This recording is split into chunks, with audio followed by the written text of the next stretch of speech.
नमस्कार दोस्तों, मैं सृष्टि जैन। यूपी में शराब के ठेके बड़े हैं, स्कूल घटे हैं। क्या यही है विकास का नया मॉडल? भाजपा शासित योगी आदित्यनाथ के नेतृत्व वाली सरकार एक तरफ तो यूपी में छोटे छोटे बच्चों का भविष्य यानी कि स्कूल बंद कर रही है और दूसरी तरफ शराब के ठेके बढ़ा रही है, उन्हें खुलवा रही है। मतलब बच्चों का भविष्य अब शिक्षा नहीं बल्कि शराब है। क्या यही योगी जी का संतत्व और योगित्व है कि वे शिक्षा के बजाय शराब को बढ़ावा दे रहे हैं? शराब से इतना प्रेम आखिर क्यों है और शिक्षा से इतनी नफरत क्यों? क्या यही है डबल इंजन का विकास, जहां भविष्य को धुंध में छोड़ नशे की रोशनी दिखाई जाती है? उत्तर प्रदेश की सड़कों पर अब शराब लेने के लिए ना तो मशक्कत करनी पड़ती है, ना ही दूरी तय करनी पड़ती है। सरकार ने हर नुक्कड़ चौराहों पर दुकानें सजाकर सुविधाओं का बंदोबस्त करके रखा है। हर किस्म की शराब, हर ब्रांड तुरंत उपलब्ध हो जाता है। पर अगर आप अपने बच्चों को पास के स्कूल में पढ़ाना चाहते हैं तो माफ कीजिए, वो स्कूल अब मर्ज कर दिए जा रहे हैं। शिक्षा के मंदिर बंद हो रहे हैं क्योंकि सरकार का सिस्टम सुधारने में नहीं, उसे खत्म करने में ज्यादा रुचि रखता है। उत्तर प्रदेश की योगी सरकार के लिए बच्चों की पढ़ाई नहीं बल्कि शराब ज्यादा महत्वपूर्ण हो गई है।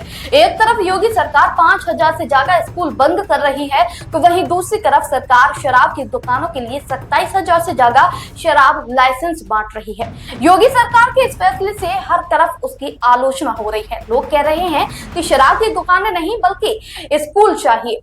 शिक्षा के अधिकार अधिनियम आरटीई का हवाला देते हुए ये बताया गया है कि कानून के अनुसार 6 से 14 वर्ष की आयु के बच्चों को निःशुल्क और अनिवार्य शिक्षा मिलनी चाहिए और 1 किलोमीटर के भीतर ही स्कूल होना चाहिए। लेकिन यहाँ ना तो बच्चों की सुरक्षा का ख्याल रखा गया है और ना ही कानून का पालन किया जा रहा है।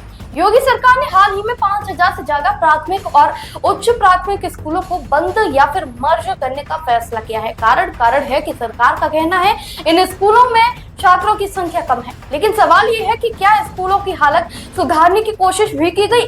क्या शिक्षकों की कमी को पूरा करने का प्रयास हुआ? नहीं, बस स्कूलों को ताला लगा दिया गया।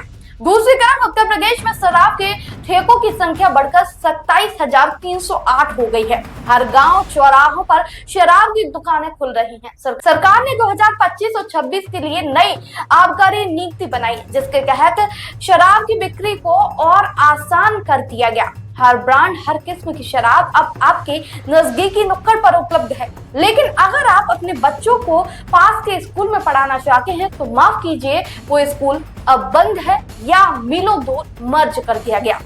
शिक्षा का अधिकार अधिनियम कहता है कि 6 से 14 साल के बच्चों को मुफ्त और अनिवार्य शिक्षा मिलनी चाहिए और 1 किलोमीटर के दायरे में स्कूल होना चाहिए। लेकिन मीरगंज खास जैसे गांव में जहां प्राथमिक स्कूल बंद कर दिए गए हैं, मीरगंज खास गांव के जिस प्राथमिक स्कूल को बंद किया गया है उसे एक ऐसे स्कूल में मर्ज किया गया है जो कि 3 किलोमीटर दूर हाईवे पार करके स्कूल जाना होगा। ये कितना खतरनाक है? अगर कल को किसी बच्चे के साथ कोई हादसा हो जाता है तो आखिर इसका जिम्मेदार कौन होगा? ये स्कूल बंद होने से सिर्फ बच्चों ही नहीं, उनके माता पिता और टीचर्स और सबसे बुरा समाज पर असर पड़ेगा। छोटे छोटे बच्चे जो सपने देखते हैं कि पढ़ लिख कर कुछ बनेंगे, अब स्कूल बंद होने से डर रहे हैं। मीरगंज जैसे गांव में बच्चे हाईवे पार करके स्कूल जा रहे हैं। उनकी सुरक्षा का क्या? उनकी पढ़ाई का क्या उनका भविष्य अब शराब की बोतलों में डूब जाएगा? एक बच्चा जो स्कूल में किताबें पढ़ना चाहता है अब अपने भविष्य को धुंध में देख रहा है। क्या यही है नया भारत का सपना? माता पिता गरीब हैं जो दिन रात मेहनत करते हैं, अपने बच्चों को पढ़ाना चाहते हैं लेकिन अब परेशान हैं। स्कूल बंद होने से उनके बच्चों को दूर दराज के स्कूलों में भेजना पड़ रहा है। किराया, समय और सबसे बड़ी बात बच्चों की सुरक्षा का डर। एक माँ ने कहा कि हम अपने बच्चों को स्कूल भेजें या डरें कि कहीं हादसा न हो जाए। शराब की दुकानें हर कोने पर खुल सकती हैं तो स्कूल आखिर क्यों नहीं?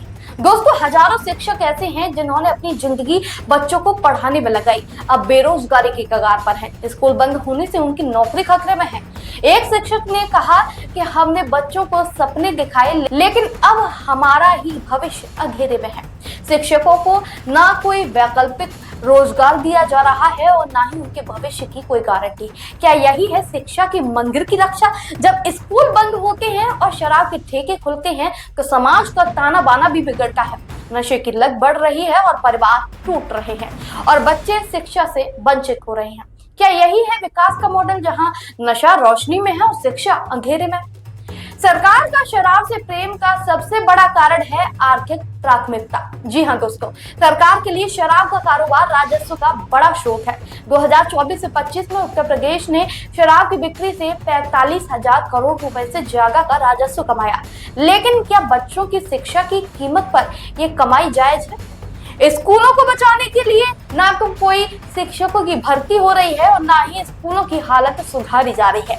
मर्ज करने का फैसला आसान है, लेकिन बच्चों की सुरक्षा और शिक्षा का क्या?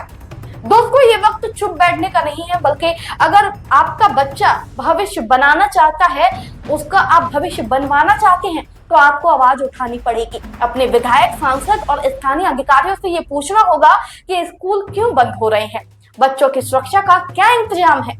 दोस्तों, ये उत्तर प्रदेश का सवाल नहीं है, ये हमारे देश का भविष्य का सवाल है। अगर आज हम चुप रहे तो कल को यही बच्चे पूछेंगे कि आपने हमारे लिए क्या किया। आइए मिलकर शिक्षा को बचाते हैं और बच्चों के सपनों को बचाएं, क्योंकि एक स्कूल बंद होने से सिर्फ एक इमारत नहीं बंद होती, बल्कि हजारों बच्चों का भविष्य भी अंधेरे में डूब जाता है। दोस्तों, वीडियो पसंद आया हो तो आप हमारे चैनल को लाइक, शेयर और सब्सक्राइब करना ना भूलें। जय हिंद, जय भारत।